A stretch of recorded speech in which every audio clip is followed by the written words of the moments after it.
Meus irmãos, nós vamos fazer a leitura de 1 Pedro, capítulo 4, verso 1 a 6. É o texto da nossa reflexão nessa manhã. Eu farei a leitura na Nova Almeida Atualizada, ou NAA, desta vez. Antes da leitura, nós vamos orar e pedir ao Senhor a graça dele.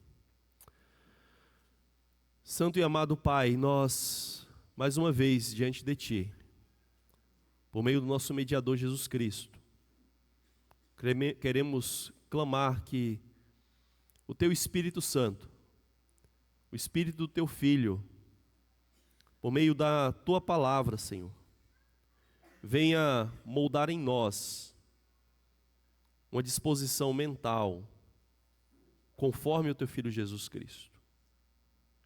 De fato, venhamos a nos armar, nos equipar, nos preparar com a disposição de Cristo para enfrentarmos diariamente esse mundo hostil. Em nome de Cristo que nós lhe pedimos. Amém. 1 Pedro, capítulo 4, verso 1 a 6. Leitura na Nova Almeida Atualizada. Diz assim a palavra do Senhor: Ora, tendo Cristo sofrido na carne, estejam também vocês armados do mesmo pensamento. Pois aquele que sofreu na carne rompeu com o pecado, para que no tempo que lhes resta na carne, vocês não vivam mais de acordo com as paixões humanas, mas segundo a vontade de Deus. Porque basta que no passado vocês tenham feito a vontade dos gentios, tendo andado em práticas libertinas, desejos carnais, bebedeiras, orgias, embriaguez e em detestáveis idolatrias. Por isso, falando mal de vocês, estranham que vocês não se juntam com eles no mesmo excesso de devassidão. Eles que terão de prestar contas àquele que é competente para julgar vivos e mortos. Pois, para este fim, o Evangelho foi pregado também a mortos, para que, mesmo julgados na carne segundo os homens, vivam em espírito segundo Deus. Amém. Meus irmãos, não é segredo para ninguém que nós vivemos em um país violento, em um país perigoso, e por causa disso muitos estão alertas e muitos têm procurado fazer treinamento de autodefesa. Alguns têm feito cursos de direção defensiva, direção evasiva, para escapar de alguns perigos. Outros têm procurado se equipar e se armar para enfrentar criminosos e a violência que nos assola. E essa ideia é legítima. É legítimo nos precavermos. É legítimo nos equiparmos. É legítimo estarmos preparados. E esse texto é um chamado para você, um chamado para mim, para todos nós estarmos armados, estarmos preparados, só que para um outro tipo de perigo, um outro tipo de mal muito mais letal e fatal que nós enfrentamos nesse mundo. Se você observar o texto, ele está estruturado debaixo de uma ordem central. A ordem é armem-se ou equipem-se. A ideia é estar pronto, estar preparado para enfrentar uma situação. A palavra grega usada pelo apóstolo Paulo refere-se frequentemente a uma mentalidade, a uma certa disposição, uma determinação ou uma postura, uma atitude diante de algo. É uma palavra frequentemente usada, por exemplo, na tradução grega do livro de Provérbios, para falar dessa mentalidade, dessa disposição que resulta em ação moral correta, em uma ação correta na sua vida, em decisões corretas. E é isso que o texto nos chama a termos, essa atitude, essa postura. E a ordem básica, irmãos, então, do texto para nós, para termos o nosso pensamento, né, reorientado em torno do padrão do sofrimento de Jesus Cristo. Nosso pensamento, a nossa mente, a nossa postura deve estar reorientada em torno do padrão de sofrimento de Cristo. A ênfase que Pedro quer nos dar aqui é na necessidade de nos prepararmos com essa mesma atitude de Cristo em relação ao sofrimento nesse mundo. E para isso nós precisamos estar equipados, armados com essa mesma disposição de Cristo, para fazermos boas escolhas morais e aceitarmos as consequências que essas escolhas trazem para nós nesse mundo hostil. E desse texto nós vamos tirar então 3 aplicações principais debaixo do tema: arme-se com a disposição mental de Cristo em um mundo hostil. Arme-se com a disposição mental de Cristo em um mundo hostil. Primeiro, arme-se com a disposição mental de Cristo em um mundo hostil para resistir ao pecado. Depois de dar a ordem para nos armarmos com essa mesma disposição de Cristo, Pedro então explica por que nós devemos fazer assim. Por que nós devemos nos armar? Qual é o perigo que nos espreita? E aqui no texto nós vamos ver Pedro trabalhar a questão, o conceito de carne. E aqui nós precisamos entender que a palavra carne ou corpo, ela não tem sempre o mesmo sentido em todos os textos que nós lemos. Cada texto, cada autor trabalha o conceito, dependendo do seu contexto, em sentidos diferentes. O apóstolo Paulo, por exemplo, ele trabalha o conceito de carne, principalmente com a conotação de natureza humana pecaminosa, ou de velha natureza humana pecaminosa. Esse é o conceito comum em Paulo, embora isso também não seja a regra nele.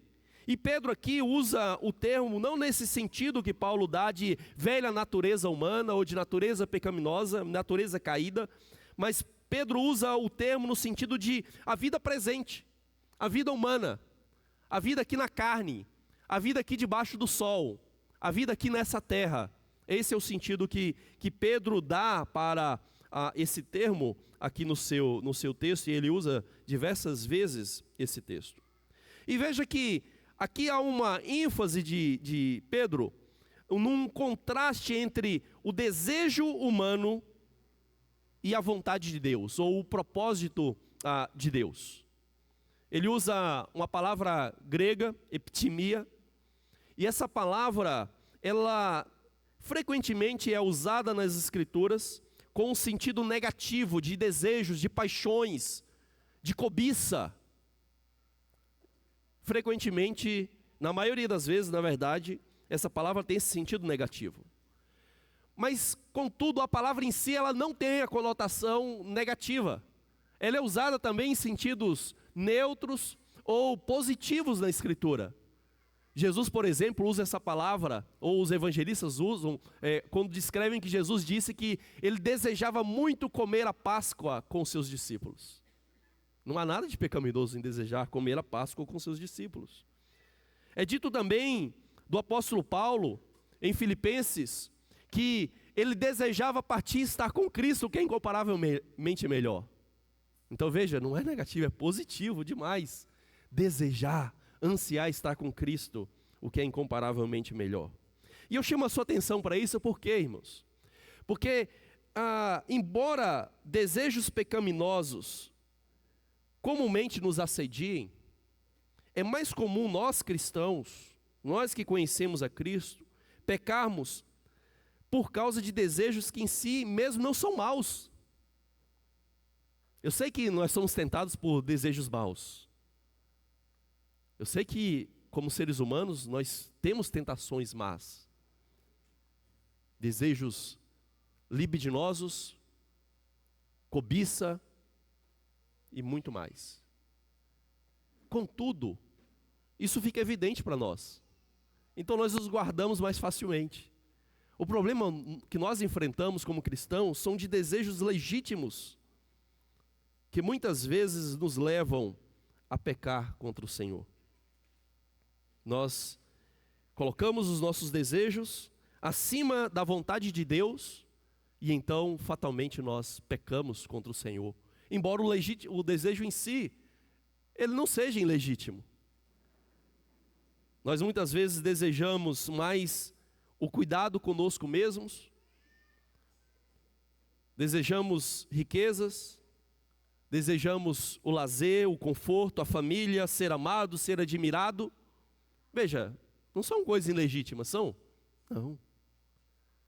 Mas o problema é quando nós colocamos tudo isso acima da vontade e do propósito de Deus para nós. E é aí que nasce todo o pecado, irmãos. É quando a nossa vontade, o nosso desejo está acima da vontade e do desejo do Senhor Deus para nós. Nós colocamos tudo isso acima da vontade de Deus. Então, o problema nosso, irmãos, é que nós achamos que os nossos inimigos são externos. Quer seja o inimigo lá no trânsito, quer seja o assaltante no portão da nossa casa, quer seja uma pessoa nos tentando no trabalho, nos tentando ao adultério, à fornicação, quer seja o diabo nos tentando a pecar contra Deus. Nós achamos que o nosso mal, o nosso inimigo é externo. Só que na verdade, irmãos, o nosso maior inimigo, ele é interno. Somos nós mesmos. É o nosso ego, é a nossa vontade. Esse é o maior inimigo nosso. Esse é o maior inimigo que nos derrota diariamente. Então, o que Pedro quer mostrar é que a vitória sobre o pecado é, acima de tudo, uma vitória sobre nós mesmos, sobre a nossa vontade, sobre os nossos desejos. A autonegação ou morrer para si mesmo é necessário para que nós venhamos a nos sujeitar a Deus, irmãos. Não há como você se sujeitar a Cristo. Não há como você se sujeitar ao Pai, ao Espírito dele, se você não se autonegar e morrer para si mesmo.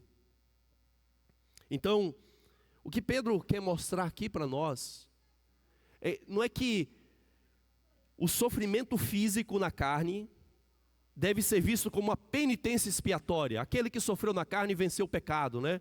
Não é essa ideia de que você auto-expia através do seu sofrimento, através de uma ascese, o seu próprio pecado. Não é a ideia de penitência aqui. A ideia que o apóstolo Pedro coloca para nós aqui é de uma evidência, né? Uma evidência de autonegação e a rejeição do pecado em nós.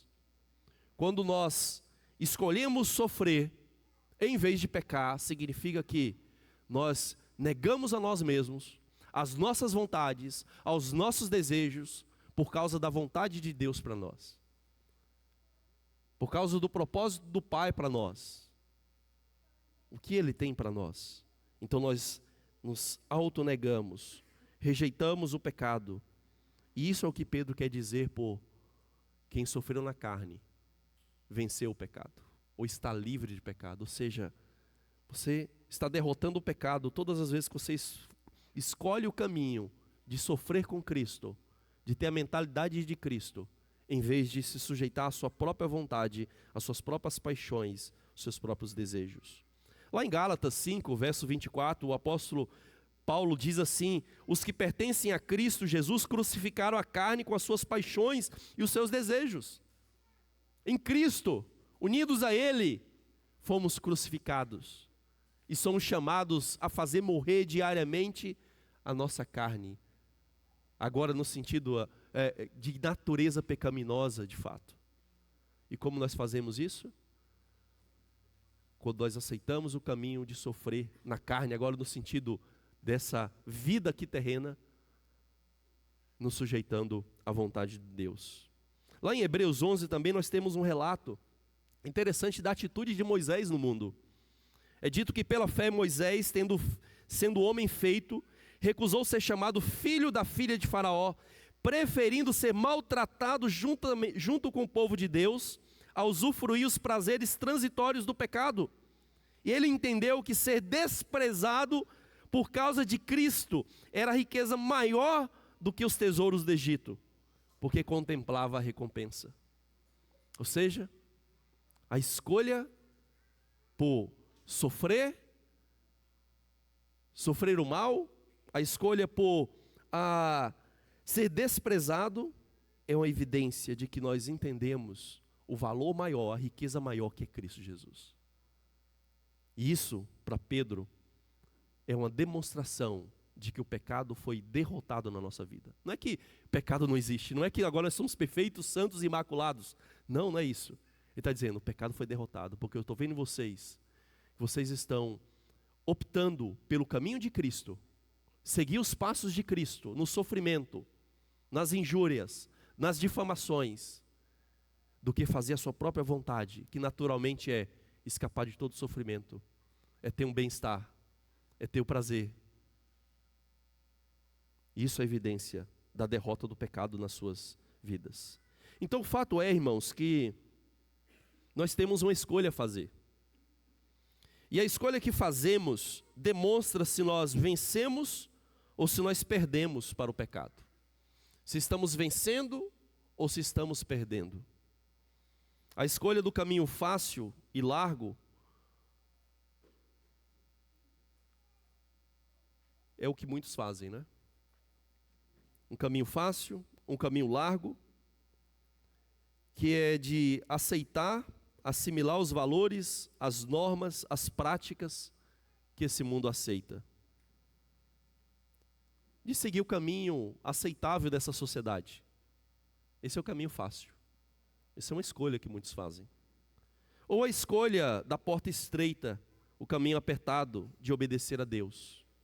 O caminho difícil, que nos faz sofrer as consequências da crítica, da condenação da família, da condenação de conhecidos. Então qual o caminho que cada um de nós está escolhendo diariamente? Você escolhe o caminho fácil ou você escolhe o caminho difícil?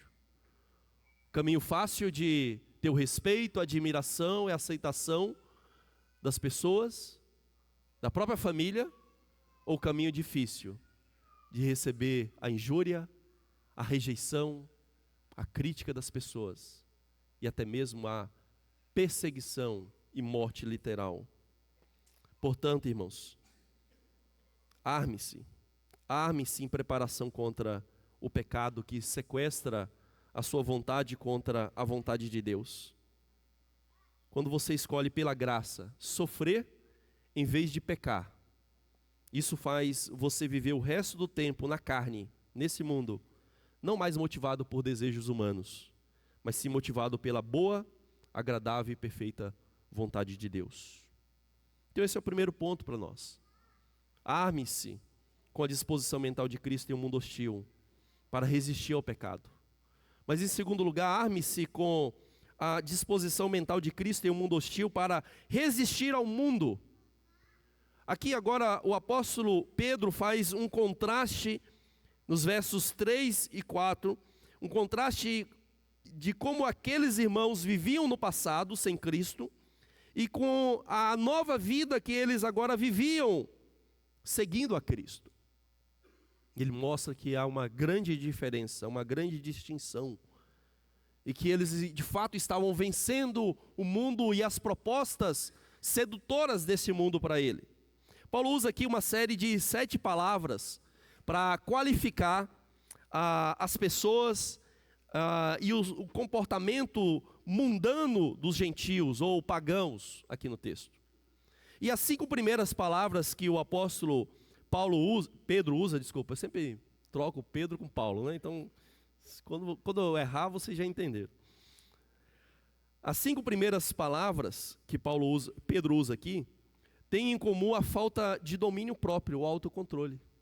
Justamente aquilo que nós destacamos no ponto anterior, né? Que nós devemos rejeitar a nossa própria vontade, os nossos próprios desejos, para fazermos a vontade de Deus. E aqui ele descreve essas atitudes das pessoas com práticas libertinas, desejos carnais, bebedeiras, orgias, embriaguez, justamente pecados que tiram essa capacidade de autodeterminação, de domínio próprio das pessoas. Ou seja, o pecado, ele na verdade, em vez de ser como as pessoas acham assim, uma evidência de liberdade, eu sou livre, na verdade é uma evidência de como as pessoas são escravas. E de como elas não conseguem dominar a si mesmas. De como elas são reféns da sua própria vontade, escrava e cativa do pecado, como escreveu Lutero. Então, irmãos, Pedro quer destacar isso para nós.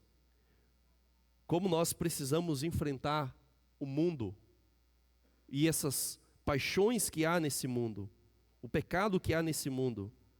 E observe o seguinte, que essa falta de caráter que leva as pessoas a esse tipo de comportamento, faz com que as pessoas, primeiro, elas quebrem os padrões morais de Deus, então elas desobedecem, transgridem a vontade e a lei de Deus, e então as pessoas prejudicam o próximo e a sociedade, porque esses pecados, eles atingem diretamente o próximo também, e a pessoa recebe em si mesma as consequências disso, porque esses pecados, eles são autodestrutíveis. Autodestrutíveis. As pessoas em busca do prazer, em busca da satisfação das suas vontades, elas terminam se autodestruindo. O que parece ser meramente uma quebra de leis, de padrões morais, impostos pela sociedade, uma construção social, como muitos dizem, muitos sociólogos ensinam por aí, filósofos, né? O que parece que é só isso, na verdade, destrói a sociedade e termina destruindo a própria pessoa. Essa é a consequência do pecado.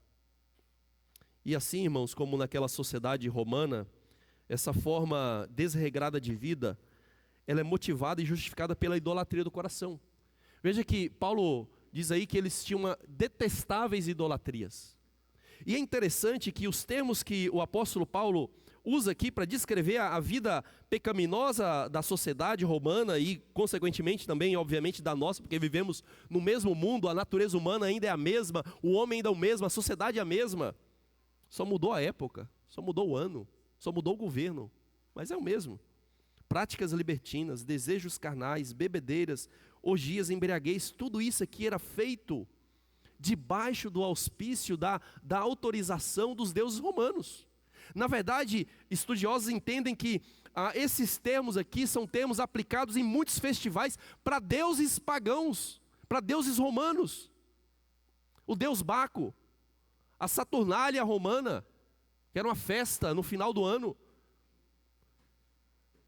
Ou seja, veja como que a idolatria do coração deles, assim como hoje também,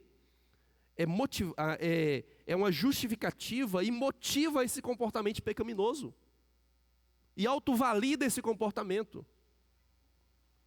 E isso acontece até mesmo em pessoas, irmãos, que se dizem ateus, ateias. A idolatria do coração leva elas a agirem dessa maneira. É um ato de adoração. O pecado, no final das contas, irmãos, é um ato de adoração. A si mesmo, aos seus prazeres, aos seus desejos, às suas cobiças. E veja que o que é interessante nesse texto.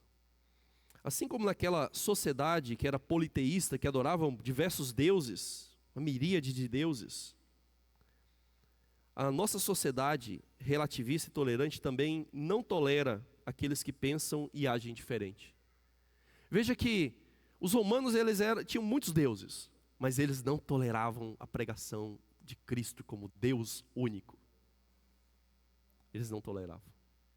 Eles toleravam toda essa forma de comportamento, mas o cristão dizer que não iria andar no mesmo comportamento deles, isso era intolerável. Não é a forma como a nossa sociedade hoje também age? Como se diz que não, todos os caminhos levam a Deus, mas se você pregar Cristo, somente é Cristo, não, isso não pode. Tudo é relativo e aceitável. Não, mas pregar a Cristo e pregar a moral bíblica, isso é inaceitável. Então é uma falsa tolerância, é um falso relativismo. porque só aceita aquilo que convém.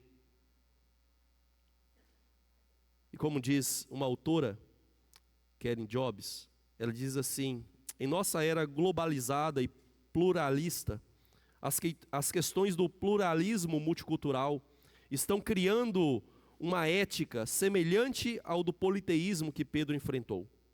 Tudo que é espiritual parece aceitável na sociedade moderna, exceto as reivindicações de exclusividade do Evangelho de Jesus Cristo.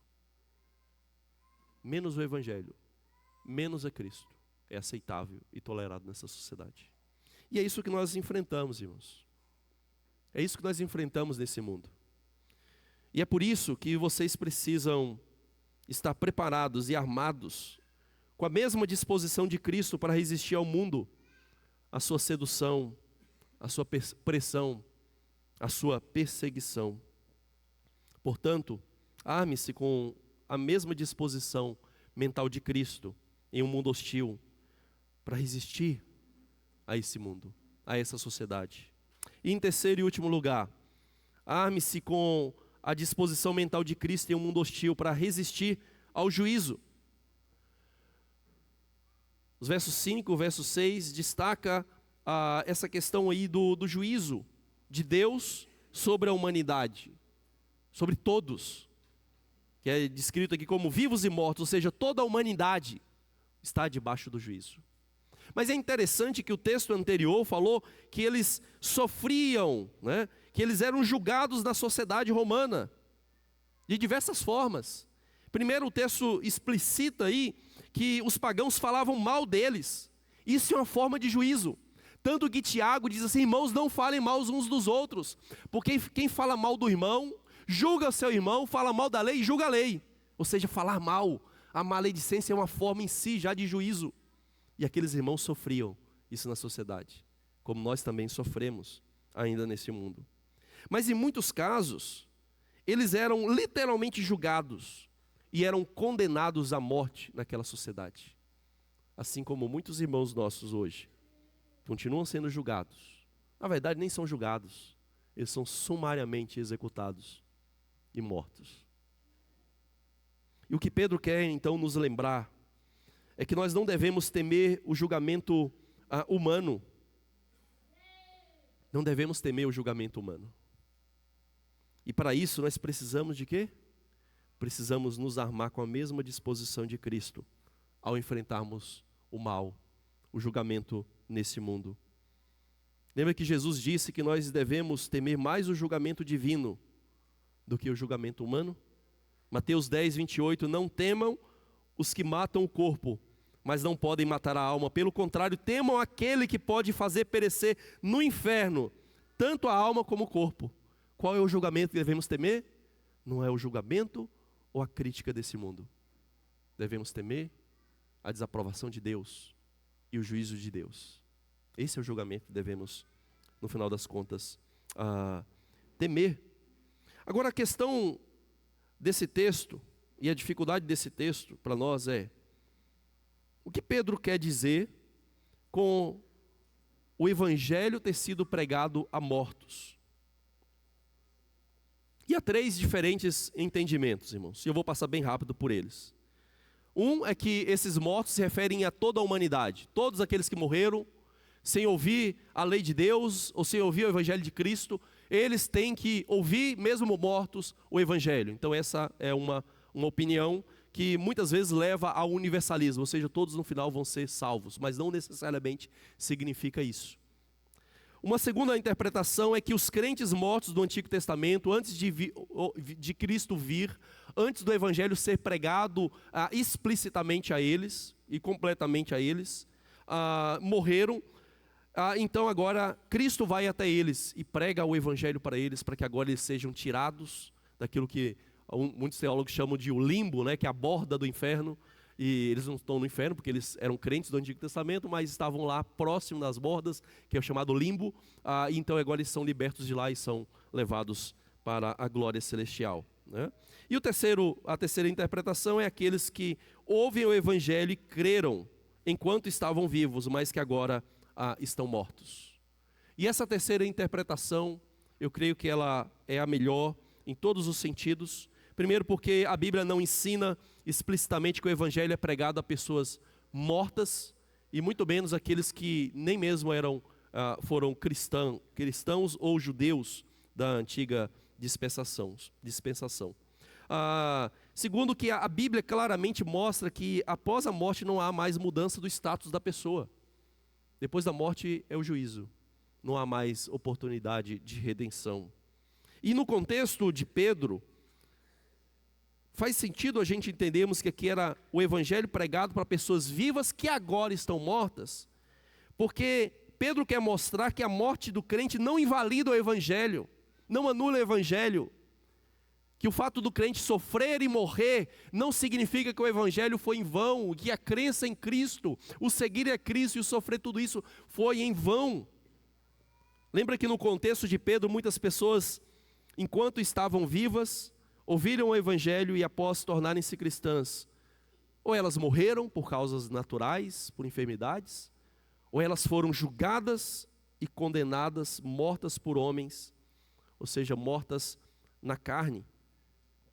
E Pedro então quer lembrar que embora aqueles irmãos, assim como muitos hoje, embora sejam julgados por homens, sejam mortos na carne, esses crentes estão vivos para Deus pelo Espírito Santo.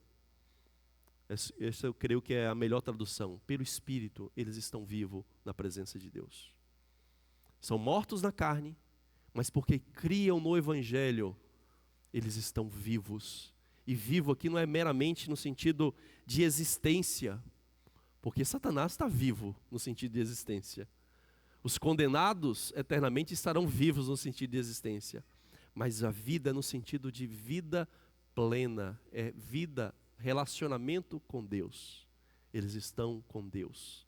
Por isso que Paulo diz, desejo partir, estar com Cristo, o que é incomparavelmente melhor. Ou seja, ele não cria que ele partiria e estaria dormindo, ele cria que partiria e estaria consciente, desfrutando da presença de Cristo. Então, irmãos, Pedro, ele quer nos lembrar duas coisas com esse texto aqui. Primeiro, que os julgamentos humanos não são a última palavra. Podemos sofrer a crítica, a injúria e a calúnia desse mundo. Podemos até mesmo ser julgados e condenados à morte por esse mundo. Mas no final das contas, é o julgamento divino que tem a última palavra e sentença para todos. Todos, vivos e mortos. Vivos e mortos. Pedro também nos lembra que uma vida de santidade e serviço ao Senhor não é vã. Lembra que era comum muitos naquela sociedade acreditarem que morreu, não tem mais nenhum propósito mais da existência humana. E Paulo escreve aos Coríntios dizendo que no Senhor o nosso trabalho não é vão. E ali não é no sentido de o que a gente faz aqui sempre tem um resultado, não é isso, tá? Como às vezes a gente aplica o texto, né? É no sentido de que se você crê em Cristo, abraça o evangelho dele, a sua vida, o serviço aqui, a sua labuta, o seu sofrimento não será em vão, porque você estará com ele. Então Pedro quer lembrar isso também a nós. Portanto, irmãos, o fato é que a morte não invalida nem as promessas, nem mesmo as advertências e ameaças que estão presentes no evangelho. Porque antes de pregar o evangelho, ou até mesmo ao pregar o evangelho, está implícito ali que se o evangelho é uma boa notícia, há antes uma má notícia. A má notícia do juízo de Deus. E o evangelho é o que nos livra dessa má notícia. Então a morte não invalida essas promessas. Não invalida as advertências para aqueles pagãos que não creem no evangelho de Cristo. Porque Deus continua sendo Deus e juiz tanto dos vivos quanto dos mortos. Portanto, arme-se com a disposição de Cristo. Arme-se com a disposição de Cristo. E se prepare. Se prepare para enfrentar o juízo dos homens dessa vida terrena. E principalmente, para encarar o juízo de Deus. Todos nós encararemos o juízo de Deus. Só que em Cristo, você já foi julgado e justificado. Porque Ele sofreu na carne. Ele sofreu o juízo em seu lugar. Para que naquele dia diante do juízo de Deus, ao qual todos nós compareceremos, você só escute a palavra de absolvição, de justificação em Cristo. Então, irmãos, diante disso, qual deve ser a nossa postura? Qual deve ser a nossa postura? Na Coreia, durante a ocupação japonesa, né, do ano 1910 a 1945, muitos cristãos sofreram a perseguição. Muitos cristãos sofreram depois justamente de haver um grande avivamento e despertamento ali na Coreia, na região que é hoje a Coreia do Norte. E há uma história interessante do evangelista coreano Kim Yong-sup. Eu não sei se eu falei certo, depois eu pergunto ao Pedro se eu falei certo. E é interessante como ele descreve as perseguições e qual de fato era a maior tentação deles no momento de perseguição. E no livro O Pentecoste Coreano, da nossa editora, diz assim: talvez a mais difícil forma de tentação era a própria liberdade. A prisão, tortura, mesmo a morte, não era mais difícil de suportar ou enfrentar do que os períodos de liberdade. Quando contra o que parecia ser a sabedoria comum, ele, Kim, tinha de continuar a lutar. Eram as vezes em que ele era arrancado de sua esposa, dos seus filhos, que eram difíceis de suportar. A sua esposa bravamente o encorajava, mas o menino de 4 anos chorava inconsolavelmente quando seu pai era levado pela polícia. E assim como Elias, sob um pé de zimbro, ele chegou ao ponto de querer morrer. E a descrição aqui, irmãos, é que o problema e a maior dificuldade não era enfrentar a prisão, a tortura ou mesmo a morte. Era que muitas vezes o Kim, ele era levado para a prisão, ficava lá, sofria, e depois os japoneses enviavam eles de volta para casa. E ali quando ele estava de novo com a família, com os filhos, e os japoneses vieram de novo e retiravam ele. Isso é o que mais era difícil para ele. Isso que era mais difícil, não era a tortura. Era a perda da liberdade. Era a perda daquele prazer de estar com a família. Irmãos, ao final desse sermão, nós devemos nos perguntar: será que nós estamos de fato equipados e armados com a mesma disposição mental de Cristo? Irmãos, a disposição e a opção pelo sofrimento não é natural. E ela não é fácil. A gente não pode dizer o contrário disso. Porque nós não fomos criados para sofrer, nós fomos criados para desfrutar da glória de Deus. O Éden significa que era um lugar de delícias, de prazeres. Nós somos criados para isso. Por isso, escolher o sofrimento não é fácil e não é natural. De fato, ele tem que ser sobrenatural. Somente a fé nos faz escolher esse caminho do sofrimento por causa de Cristo. Então a questão para nós é até que ponto nós sentimos ou desejamos mais o conforto e a aprovação do mundo do que realmente seguirmos a Cristo. Lembra do Kim? A maior tentação para ele não era o sofrimento, não era a dor, não era a prisão, era perder a liberdade. Era não estar com a família. Eram coisas boas que eram a maior tentação para ele. E nós também, irmãos, diariamente, nós somos provados nessas coisas, com coisas boas. O nosso problema nem sempre é com o pecado explícito. O nosso problema nem sempre é com medo do sofrimento em si. Muitas vezes o nosso problema hoje é com medo de perder a liberdade, perder o conforto, perder a boa vida, perder a nossa família. Quer no sentido literal, quer no sentido de sermos desprezados pela nossa família. É por isso, irmãos, que nós precisamos nos armar e estarmos preparados com a mesma disposição de Cristo. Vamos orar? Vamos falar com o Senhor. Pai Santíssimo, nós, mais uma vez, nos colocamos aos Teus pés, confiantes, Senhor, que temos o nosso sumo sacerdote, Jesus Cristo, à Tua direita. Confiantes que Ele já ofereceu a si mesmo como sacrifício perfeito, uma vez por todas, para nos aperfeiçoar e para nos levar à tua presença. Por isso, ó Pai, nós rogamos que o Espírito do teu Filho venha a cada dia nos moldar, nos transformar e reorientar a nossa mente, o nosso coração, para termos uma disposição mental e espiritual como o teu Filho Jesus Cristo. Que de fato, ó Deus, possamos diariamente negar a nós mesmos, morrer para nós mesmos, crucificarmos a carne e realmente seguirmos a Cristo.